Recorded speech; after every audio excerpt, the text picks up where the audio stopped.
What are restricted funds? Restricted funds are any type of assets or income that are set aside for a specific purpose or purposes and cannot be used to cover any other projects or purposes. Funds of this type are often created by donors who provide the seed money to launch the projects aimed at accomplishing specific purposes and are thereafter funded by donations from others who see value in these projects. Restricted funds can be used to provide educational opportunities for specific sectors of the population, support charities and various other non-profit organizations, or provide ongoing care and support for a specific individual. Educational grants and scholarships are an example of one way that restricted funds are utilized.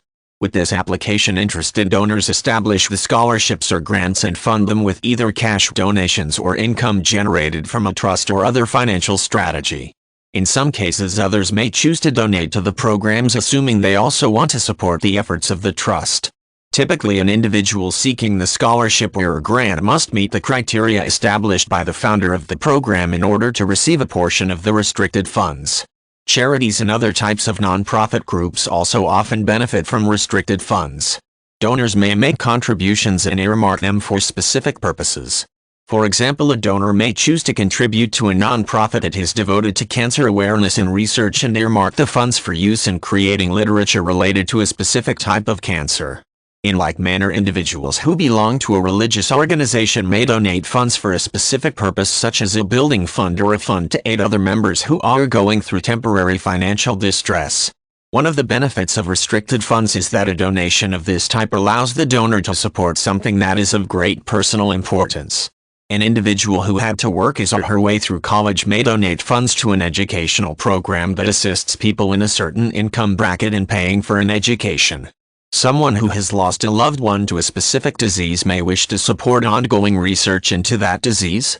Often the idea behind the donation is to make the world a better place for others by addressing one specific concern or issue that the donor feels is extremely important and in need of additional funding. Restricted funds may be used to finance a number of other types of projects, such as providing the monetary support for archaeological explorations, funding higher education for children who have lost their parents, or beautifying a particular district or neighborhood in a city or town. Municipalities, businesses, educational institutions, and nonprofits all can make use of funds that are set aside to cover the expenses related to a specific purpose or project. Many people prefer to make donations in the form of restricted funds since they know in advance how those donations will be used.